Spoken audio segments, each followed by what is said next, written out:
어린 왕자 생텍쥐베리. 첫 번째 이야기. 6살 적에 나는 체험한 이야기라는 제목의 원시림에 관한 책에서 기막힌 그림 하나를 본 적이 있다. 맹수를 집어삼키고 있는 보아뱀의 그림이었다. 위의 그림은 그것을 옮겨 그린 것이다. 그 책에는 이렇게 쓰여 있었다. 보아뱀은 먹이를 씹지 않고 통째로 집어삼킨다. 그리고는 꼼짝도 하지 못하고 6달 동안 잠을 자면서 그것을 소화시킨다. 나는 그래서 밀림 속에서의 모험에 대해 한참 생각해보고 난 끝에 색연필을 가지고 내 나름대로 내 생애 첫 번째 그림을 그려보았다. 나의 그림 제1호였다. 그것은 이런 그림이었다. 나는 그 걸작품을 어른들에게 보여주면서 내 그림이 무섭지 않느냐고 물었다. 그들은 모자가 뭐가 무섭다는 거니? 하고 대답했다. 내 그림은 모자를 그린 게 아니었다. 그것은 코끼리를 소화시키고 있는 보아뱀이었다. 그래서 나는 어른들이 알아볼 수 있도록 보아뱀의 속을 그렸다. 어른들은 언제나 설명을 해주어야만 한다. 나의 그림 제2호는 이러했다. 어른들은 속이 보이거나 보이지 않거나 하는 보아뱀의 그림들은 집어치우고 차라리 지리, 역사, 계산, 그리고 문법 쪽에 관심을 가져보는 게 좋을 것이라고 충고해 주었다. 그래서 나는 6살 적에 화가라는 멋진 직업을 포기해버렸다. 내 그림 제1호와 제2호가 성공을 거두지 못한 데 낙심해버렸던 것이다. 어른들은 언제나 스스로는 아무것도 이해하지 못한다. 자꾸자꾸 설명을 해주어야 하니 맥 빠지는 노릇이 아닐 수 없다. 그래서 다른 직업을 선택하지 않을 수 없게 된 나는 비행기 조종하는 법을 배웠다. 세계의 여기저기 거의 안 가본 데 없이 나는 날아다녔다.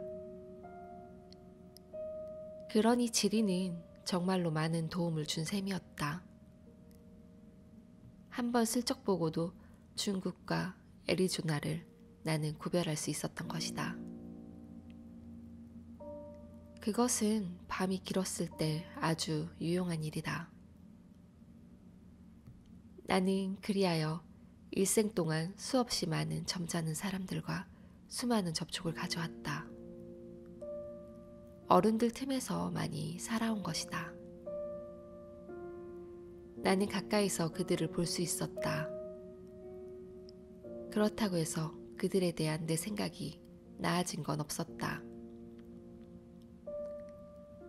조금 총명해 보이는 사람을 만날 때면 나는 늘 간직해오고 있던 나의 그림 제1호를 가지고 그 사람을 시험해 보고는 했다. 그 사람이 정말로 뭘 이해할 줄 아는 사람인가 알고 싶었던 것이다. 그러나 의뢰 그 사람은 모자군 하고 대답하는 것이었다.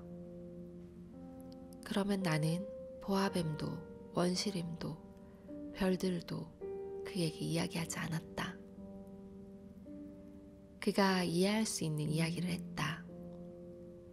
브릿지니 골프니 정치니 넥타이니 하는 것들에 대해 이야기하는 것이다.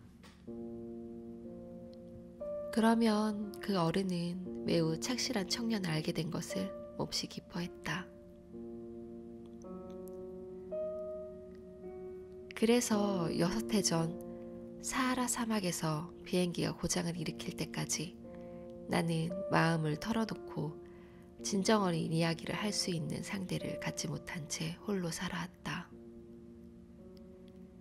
내 비행기의 모터가 한 군데 부서져 버린 것이다.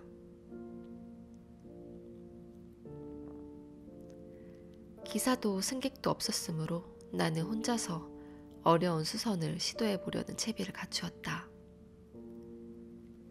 그것은 나에게 죽느냐 사느냐의 문제였다.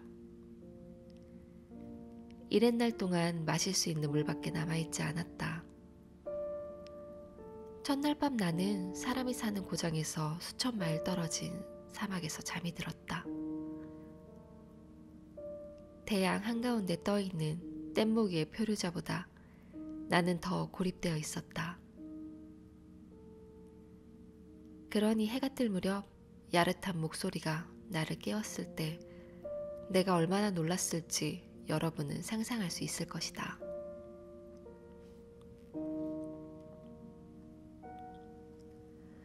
그 목소리는 말했다. 양 한 마리를 그려줘.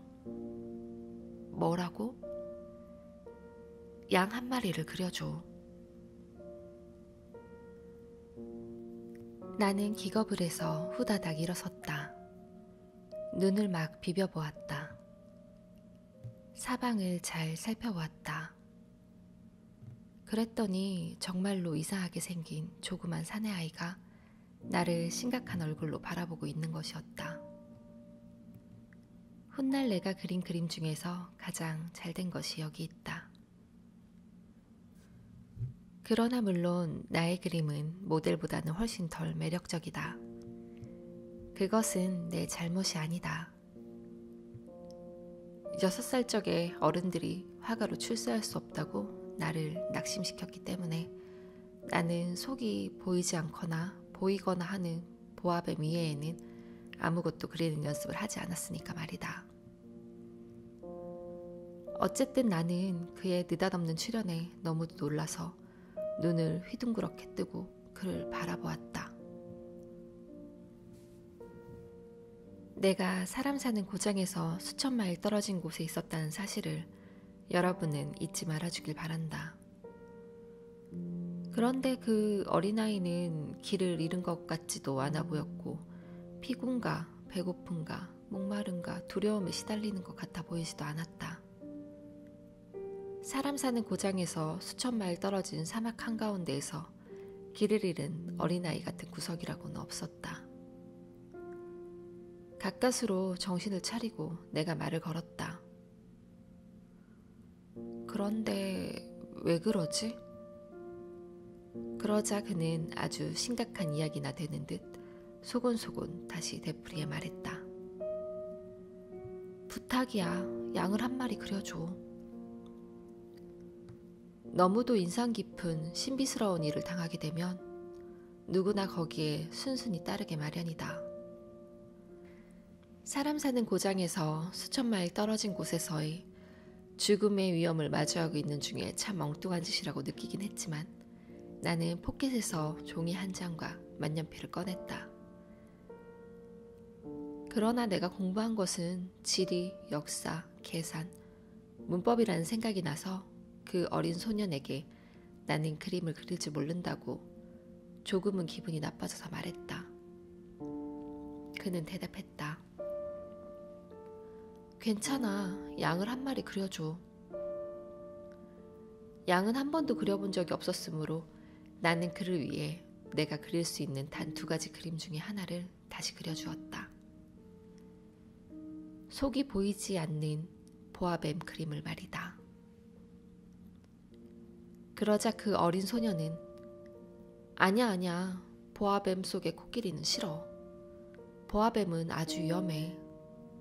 그리고 코끼리는 아주 거추장스럽고 내가 사는 곳은 아주 조그맣거든.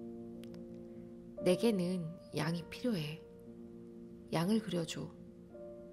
라고 말하는 것이었다. 그래서 나는 양을 그렸다. 그는 주의 깊게 바라보더니 안 돼, 그 양은 벌써 병이 들었는걸 하고 말했다.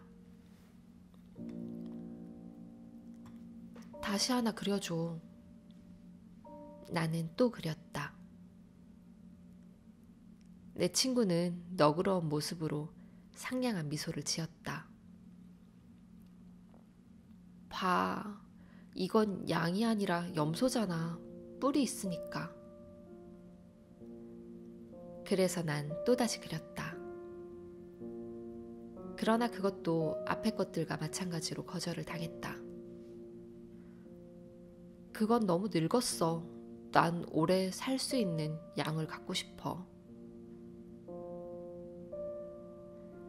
나는 모터 분해를 서둘러야 했으므로 더 이상 참지 못하고 여기 있는 이 그림을 되는 대로 끄적여 놓고는 한마디 툭 던졌다.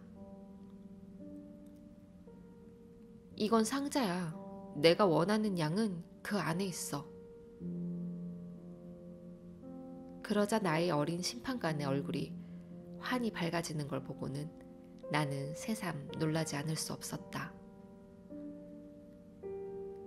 이게 바로 내가 원하던 거야. 이 양에게 풀을 많이 주어야 해? 왜 그런 걸 묻지? 내가 사는 곳은 아주 작거든. 거기 있는 걸로 아마 충분할 거다. 내게 준 건 아주 작은 양이니까. 그는 고개를 숙여 그림을 들여다보았다. 그다지 작지도 않은 걸. 어머, 잠들었네. 이렇게 해서 나는 어린 왕자를 알게 되었다.